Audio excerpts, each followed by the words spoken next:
This is Katie Tangen. I'm a market education specialist with Ag Country Farm Credit Services. It's been a tough year over much of North Dakota and parts of Minnesota. And so we just wanted to show producers how the crop insurance policy that they have functions with their grain marketing plan and what happens if you've sold more bushels than you produce. So this presentation is going to cover a few different situations. The first one that we're going to look at is a hedge to arrive or a futures fixed contract with the elevator. A few regional differences in how those contracts are described, but they are the same thing. We're going to look at how crop insurance works with basis contracts and how crop insurance works with cash contracts.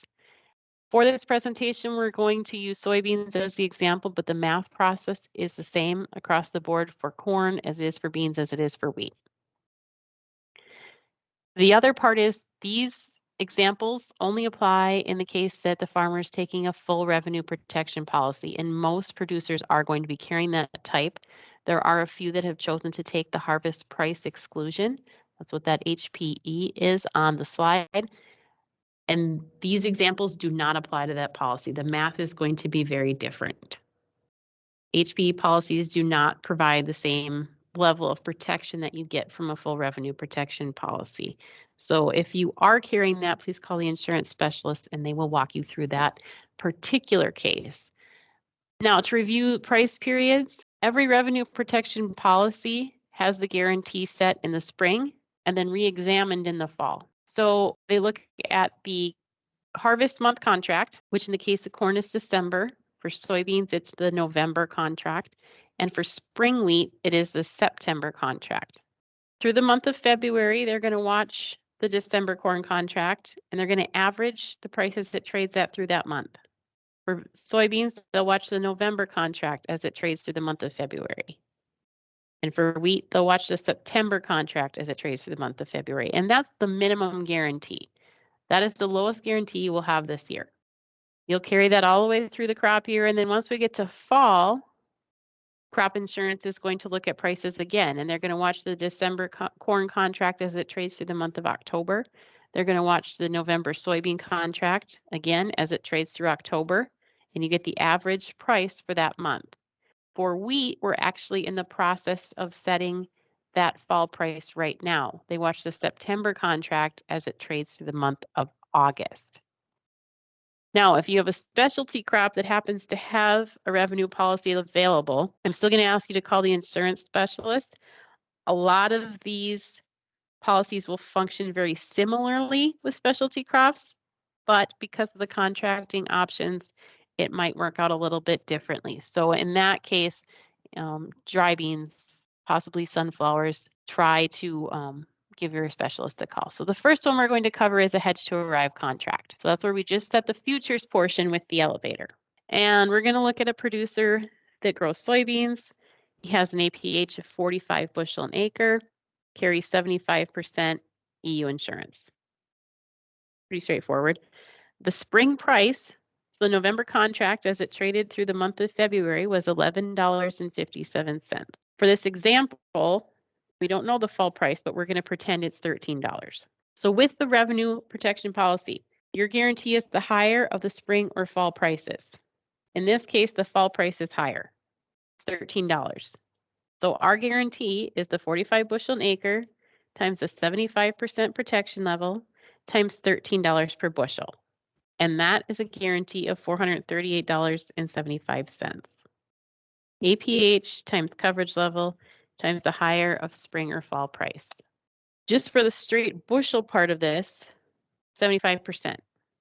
So in no case should this producer sell more than 75% of his APH.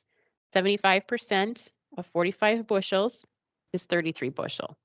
So before he combines, we should not go over 33 bushel. In this case, we're going to say he used hedge to arrive contracts to sell 30 bushel an acre at an average futures price of $12. So he's over the spring price. He's within his bushel guarantee. All that part is working just fine. So we go through the whole crop year. It's dry. And because it's been so dry, the farm averages 20 bushel an acre. So this producer is going to have a 10 bushel an acre shortfall on his production compared to what he contracted. 20 bushels produced, 30 bushels an acre sold. So what's he going to do? He's going to have to cancel some of the contracts. But before we do that, let's look at what his insurance claim is going to be. Guarantee.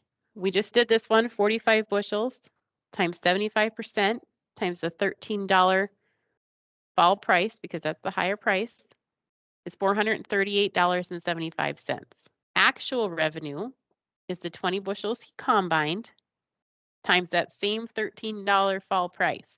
Crop insurance does not consider your basis. It only considers your futures price, and everyone in the US gets the same one. So we take that $438.75 guarantee, we subtract the $260 an acre that he actually got to, and the difference is $178.75. And that's what insurance is going to pay him, $178.75 an acre. This is where the timing of the cancellation comes in.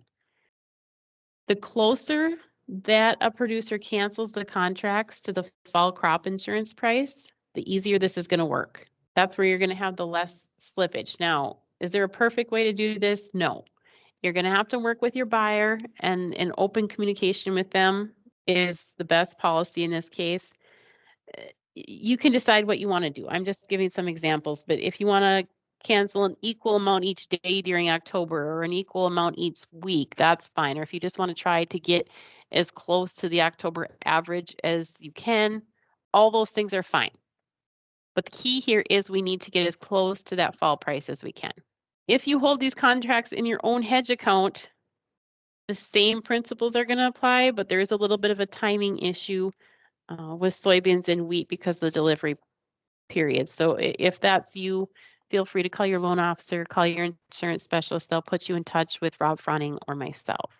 In this example, we have the pre-knowledge that the fall price is $13. So coincidentally, this producer has 30 bushels sold, 20 bushels produced, and the fall price is $13. So that's exactly where he canceled his contracts. How do we figure the shortfall per acre? Well, he sold it at $12. He's going to have to buy it back at $13.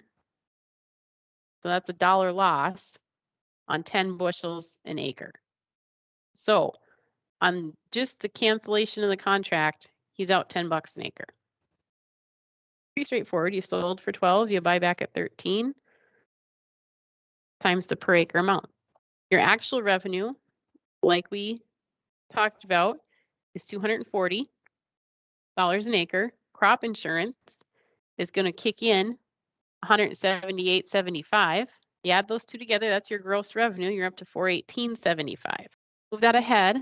We know he's going to lose $10 an acre on the futures part, but what we didn't talk about is there's also a cancellation fee. It varies depending on elevators. Everyone's a little bit different. We're going to say for this example, it's 25 cents a bushel. So 10 bushel an acre shortfall times the $1 an acre future shortfall on the cancellation plus 25 cents additional. Your actual loss is going to be $12.50 because of that cancellation fee. $10 of it is futures, $2.50 of it is cancellation fee. So we take our gross revenue per acre, which was $418.75, and we take off the $12.50, and what we're realizing here is $406.25. That's your net revenue per acre. Crop insurance covers the futures shortfall, that difference between the 12 he contracted and the 13 he had to buy out. It does not cover the cancellation fee. That's a separate issue. So what if the producer had canceled his contracts midsummer? It was $14. He really didn't feel like he was going to have the production. He didn't want it to get away from him. You know, sooner you do it, the better. Crop insurance is only going to give him $13. So if he cancels at 14, that additional $10 an acre difference is going to come out of his pocket. What if the producer canceled midsummer and it was $11? Well, good for him. He's going to come out ahead. Crop insurance is still going to pay him $13. So crop insurance is never going to ask you where you actually cancel these contracts at. They're going to say, here's the fall price, get as close to it as you can. Patience is really hard in a lot of these cases because if the market's moving higher, and you don't have the bushels, it's really easy to feel that pressure and feel that pinch. Crop insurance is designed to work that you wait until cancel until the fall price is set. So let's go with another example. What if the fall insurance price is lower than the spring price? So the farmer still harvests 20 bushel an acre, but the fall price is 10.50 instead of 13. Well, in that case, we go back to that minimum guarantee from the spring, 45 bushel times 75% times $11.57. That was the spring price. If the fall price is lower than the spring price, in this case, the guarantee is $390.94. The lower guarantee because you have a lower price. The bushels are the same. Insurance claim is going to be figured like this. That guarantee we just went over, $390.49. His actual revenue is going to be the 20 bushel an acre times $11.57. So he realizes $231.40. The insurance indemnity is just $390.49 minus $231.40 is we'll call it $159. His indemnity is $159. Gross revenue is going to be calculated the same as before. You still have 20 bushel an acre sold at $12, so $240 an acre, plus this insurance indemnity of $159 an acre, 240 plus $159.09. Your gross revenue is $399.09. You're still going to have to cancel the contracts, right? In this case, you contracted at 12, so you sold at 12 and you're going to have to buy them back at 10.50. Producer, in that case, has a gain of $1.50 on the cancellation. You still are going to have to pay the 25-cent a bushel cancellation fee, though. So we're going to take that out of there. The net gain is $1.25 on the 10 bushels you canceled. So you add $12.50 to that $399.09, and you end up at $411.59. One disclaimer here, technically, elevators are not mandated to pass on futures gains for a canceled contract. That is up to their discretion. So you may not get that $12.50 we talked about right here, in which case you're stuck at $399.09, but the cancellation didn't help you or didn't hurt you. Just be aware of that. A lot of times they do, but they do not always. So that's a hedge to arrive. What do we do with a basis contract? Crop insurance only works with futures. So it's not going to be much help for you on a basis contract. If you haven't set the futures, crop insurance, they're not going to move in the same direction necessarily. They might, but they don't have to. Because you're not linked to that fall pricing period, you're going to have to make your own analysis on what direction the basis is going to take. Is it going to be stronger than where it is now, or is it going to be weaker than where it is now? How much is that cancellation fee? So if you have a basis contract on soybeans at 60 under, which is pretty good basis, and at this moment, and you look today and you don't have the bushels and it's gone up to a 30 under, you have to pay that 30-cent an acre difference plus the cancellation fee. I'm going to suggest that you strongly consider waiting to see how many bushels you have, but you don't have to. And it really is just depends on how close in proximity your contract is to where the market is today and where you think the market is going. Cash contracts. Now these are a hybrid of both, right? They have a futures component and they have a basis component. Insurance is still only going to cover the futures portion of the contract. So in that respect, this works the same as a hedge to arrive example, except we still have the basis risk. So just to back up, make sure everybody's clear, basis is the difference between the futures price and the quoted local cash price. So December corn futures could be $5. My local cash price at the elevator in town is $4.60. The basis is 40 cents under. So we're going to go back to our first example. Producer has a 45 bushel APH, has 75% EU insurance. Spring price is $11.57. Fall price is $13. He grows 20 bushel to the acre. The difference here is that instead of selling 30 bushel an acre at $12 futures, he has sold 30 bushel to an acre at $11.40 cash, which is a 60-cent basis. So now what do we do? The math process is the same. except for actual revenue. This time we're going to figure our cash. So 20 bushels times 1140 cash, you get 228. Your crop insurance indemnity is still going to be the same. They don't ask you what you actually sold those bushels for. So the crop insurance indemnity part of this doesn't change. You're still 178.75. Your gross revenue per acre is 228 plus this 175.875, and you get 406.75. Remember the first example, we didn't have a basis, so it'll be a little bit different. You're still going to want to match the futures up as closely as possible, but you have added risk from a basis change. So the day the producer calls to cancel, the cash price that day is $13 futures. They have a 30-cent basis, so 12.70 cash. Here's going to be the difference on the cancellation. His cost to cancel is going to be the 1140 contracted price. That's what he sold at. He'll have to buy it back at 12.70. There's $1.30 that he's out per bushel. That extra 30 cents on there is because the basis has tightened up. Still going to have to pay a cancellation fee of 25 cents. So $1.30 plus 25 cents is $1.55. Cancel 10 bushel an acre, it's going to cost you $15.50. So that gross revenue of 406.75 from the first slide, we're going to take $15.50 off of that. Now remember on the Hedge to Arrive example, we were only taking off $12.50. So his net revenue is going to be this 406.75 minus the cancellation costs. He ends up at 391.25. Basis was not included in the Hedge to Arrive calculation because it wasn't set. I did in this case because we knew what it was going to be. The point is insurance does not cover basis risk. It does not cover cancellation fees.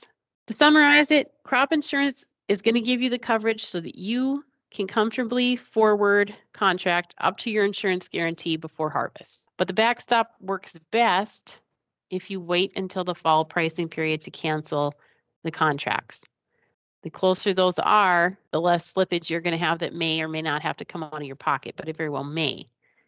Crop insurance also does not provide much coverage for basis contracts, and it's really going to provide partial coverage on cash contracts. Kind of a spectrum here. Communication with your grain buyer is going to be vital. I am not going to say you should wait until the last day of October to tell them that you don't have the bushels. I don't know that that's always going to be in your best interest. Open early communication is going to get you the most options. That said, you really need to wait until October to try to do anything with the cancellation. So again, this is Katie Tangen with Ag Country Farm Credit Services. I hope this was helpful. Please contact your insurance specialist if you have any questions. If you are working just with a loan officer, contact them and we can get either insurance specialist or Rob Fronning or myself to contact you and get those questions answered.